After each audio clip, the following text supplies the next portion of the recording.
On the morning of August 14, 2005, Helios Airways Flight 5222 departed Larnaca International Airport in Cyprus bound for Athens, with a scheduled continuation to Prague. The aircraft was a Boeing 737-300s carrying 1115 passengers and 6 crew members. Weather conditions along the route were reported as normal. There were no indications at takeoff that the flight would become one of the most unsettling accidents in modern European aviation. Shortly after departure, as the aircraft climbed through the early stages of ascent, a warning horn sounded in the cockpit. According to the official investigation conducted by the Hellenic Air Accident Investigation and Aviation Safety Board, the sound was identical to the takeoff configuration warning used on the Boeing 733. In this case, however, it was signaling something entirely different. The cabin was not pressurizing properly. The aircraft continued climbing. Air traffic control recordings confirmed that the flight crew communicated with maintenance personnel regarding what they believed was a technical issue. There is no record of the crew declaring an emergency. No request for an immediate descent was made. As the aircraft climbed higher, the air inside the cabin became progressively thinner. When cabin altitude rises beyond safe limits, oxygen masks deploy automatically for passengers. That deployment occurred during the climb. Passenger oxygen generators provide roughly 12 minutes of supplemental oxygen. The cockpit crew have separate oxygen supplies, but these must be manually activated. Radar data shows the aircraft leveling off at approximately 34,000 feet. At that altitude, without proper pressurization, hypoxia can impair cognitive function within minutes. Judgment deteriorates. Confusion sets in. Consciousness can be lost without warning. Flight 52 did not descend. Instead, it continued along its programmed flight path toward Athens under autopilot control. Air traffic controllers in Cyprus and later in Greece attempted to contact the aircraft. There was no response. At approximately 11:05 a.m. after repeated failed attempts to establish communication, Greek authorities scrambled 2 F-16 fighter jets to intercept the aircraft. The fighter pilots approached the Boeing at cruising altitude. What they observed would later be included in official reports. The captain appeared slumped over the controls. The first officer was also unresponsive. Passenger oxygen masks were hanging throughout the cabin. There were no visible signs of coordinated activity on the flight deck. For nearly 3 hours after takeoff, the aircraft remained airborne, maintaining altitude and course under autopilot. There was no evidence of evasive maneuvering, no erratic flight behavior, and no radio transmissions indicating distress. Later, one of the fighter pilots reported seeing a person enter the cockpit. Investigators would identify this individual as a flight attendant who held some pilot training. A brief transmission containing the word "Mayday" was recorded, though it was incomplete and faint. The aircraft soon began descending, not under controlled navigation, but because its fuel supply was nearly exhausted. At approximately 12:44 p.m., after both engines flamed out due to fuel starvation, the aircraft descended into terrain near Grammatico, Greece. All 120 people on board were killed. For hours, the aircraft had crossed international airspace in silence. The systems functioned. The autopilot maintained course. But inside the cabin at 34,000 feet, there was no meaningful human control. In the days before August 14, 2005, the aircraft assigned to Helios Airways Flight 5222 had undergone routine technical attention.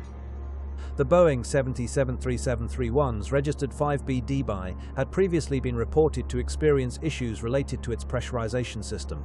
According to the official accident investigation, maintenance entries showed earlier instances in which the aircraft's rear service door had been found improperly sealed, triggering cabin pressure warnings during prior flights. Those discrepancies had been addressed, tested, and signed off in accordance with maintenance procedures. On August 13, the day before the accident, engineers conducted a pressurization leak check.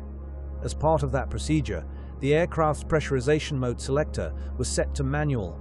In normal operations, the selector should be returned to auto before flight. The official report later concluded that the switch was not returned to the automatic position following the maintenance test. There is no evidence that the flight crew identified this configuration during their pre-flight preparation the following morning. The captain of Flight 502 was 59 years old and had accumulated more than 16,000 flight hours, including significant experience on the Boeing 737. The first officer, 51 years old, also held thousands of flight hours. Both were licensed and medically certified. There were no documented medical conditions that would have prevented them from operating the flight. Toxicology reports conducted after the accident did not reveal alcohol or prohibited substances. On the morning of departure, the aircraft left Larnaca at 9:07 a.m. local time. The initial climb appeared routine. Shortly afterward, the cabin altitude warning horn activated. On this aircraft model, the same audible warning is used on the ground to indicate an incorrect takeoff configuration. Investigators later emphasized that this shared warning tone may have contributed to confusion in the cockpit. Cockpit voice recorder data shows the crew discussing the warning and attempting to troubleshoot what they believe to be a cooling or configuration issue. They contacted the airline's maintenance operations center by radio. During that exchange, the crew reported the warning horn and mentioned a takeoff configuration concern. There is no record of the crew explicitly stating that cabin pressurization had failed. The investigation determined that as the aircraft climbed, the cabin altitude continued to increase because the pressurization system remained in manual mode. In manual mode, the outflow valve must be actively controlled by the crew. Without intervention, the cabin would not pressurize properly during ascent. As cabin altitude rises, the human body experiences decreasing oxygen availability. At approximately 10,000 feet cabin altitude, symptoms can begin subtly. At higher levels, cognitive impairment accelerates. Above 20,000 feet, useful consciousness may be measured in minutes. The exact timeline of impairment varies depending on altitude and individual physiology, but the progression is well documented in aviation medicine. Passenger oxygen masks are designed to deploy automatically when cabin altitude exceeds approximately 14 feet. Those masks provide a limited oxygen supply, typically around 12 minutes, intended to sustain passengers during an emergency descent. The cockpit crew have access to dedicated oxygen systems, but these require activation. The aircraft continued its climb to cruising altitude. There was no emergency descent initiated. No Mayday call was declared during the early phase of the anomaly. The aircraft leveled off at approximately 34,000 feet, following its program flight plan. The warning signs had been present. The maintenance configuration, the sounding horn, the absence of corrective descent, each was documented in the official findings. But in the moment, inside the cockpit, the critical connection between the alarm and the rising cabin altitude was not made. As Helios Airways Flight 592 climbed through its assigned altitude on the morning of August 14, 2005, the aircraft's pressurization system was not functioning in automatic mode. The mode selector remained set to manual, a configuration left in place following maintenance testing the previous day. According to the official accident investigation, this meant the cabin would not regulate pressure automatically during ascent. Cockpit voice recorder data indicates that the warning horn sounded shortly after takeoff. The crew discussed the alert and contacted company maintenance. During that exchange, they described a takeoff configuration warning and mentioned concerns related to equipment cooling. At no point in the recorded communication did the crew clearly identify a cabin pressurization failure. The aircraft continued climbing. As altitude increases, atmospheric pressure decreases. In a properly pressurized commercial jet, the cabin environment is maintained at the equivalent of approximately 6,000 to 8,000 feet above sea level. Without pressurization, cabin altitude rises along with the aircraft. The Hellenic Air Accident Investigation and Aviation Safety Board determined that as Flight 522 climbed, the cabin altitude warning horn was correctly signaling that the cabin was not pressurizing. Passenger oxygen masks deploy automatically when cabin altitude exceeds approximately 14 feet. Investigators confirmed that the masks deployed during the climb. Chemical oxygen generators attached to those masks provide a limited oxygen supply, generally estimated at around 12 minutes. Their purpose is to sustain passengers during a rapid emergency descent. They are not designed to support prolonged flight at high altitude. The cockpit crew had access to dedicated oxygen masks, but these must be manually donned and activated. The investigation concluded that the pilots did not properly use their oxygen equipment in time. Radar data shows the aircraft leveling off at approximately 34,000 feet, its assigned cruising altitude. At that height, outside air pressure is insufficient to support human consciousness without supplemental oxygen. Aviation medicine research shows that at such altitudes, time of useful consciousness can be measured in seconds to a few minutes. Hypoxia impairs judgment, slows reaction time, and diminishes awareness. Individuals often do not recognize their own impairment. The cockpit voice recorder captured decreasingly coherent exchanges. Eventually, recorded communication diminished. There was no transmission declaring an emergency descent. There was no indication that the aircraft's autopilot was disengaged. Flight 5522 continued on its programmed route toward Athens under autopilot control. Air traffic controllers attempted repeated contact as the aircraft approached Greek airspace. There was no response. Standard procedures for loss of communication were initiated. The aircraft maintained altitude and heading, showing no erratic maneuvers. From the ground, it appeared to be flying normally. At approximately 11:05 a.m., Greek authorities scrambled two F-16 fighter jets to intercept the unresponsive aircraft. The fighter pilots approached and visually inspected the cockpit. Their observations were later included in official reports. They reported seeing the captain slumped forward over the controls. The first officer also appeared motionless.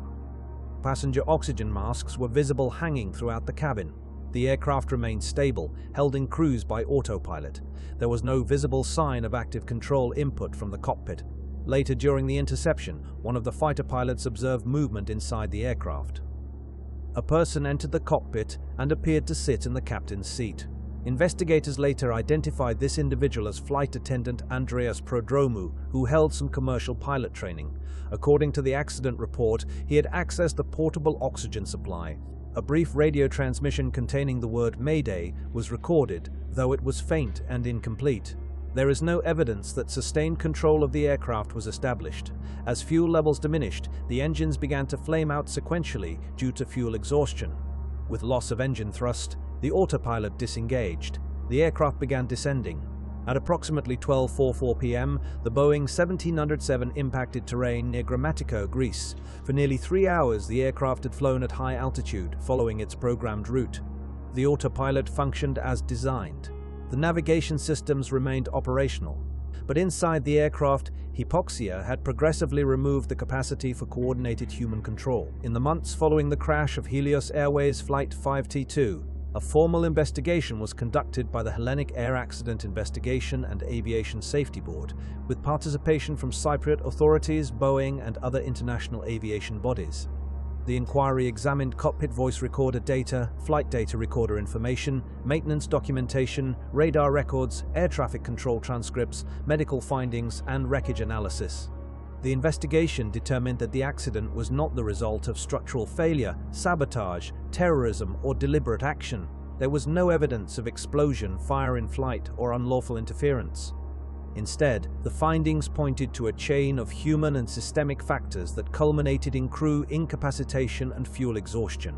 The official probable cause was identified as the failure to recognize that the aircraft's pressurization mode selector was set to manual rather than automatic. In manual mode, the outflow valve that regulates cabin pressure must be controlled directly. Because it was not adjusted appropriately during the climb, the cabin did not pressurize. As a result, cabin altitude increased as the aircraft ascended.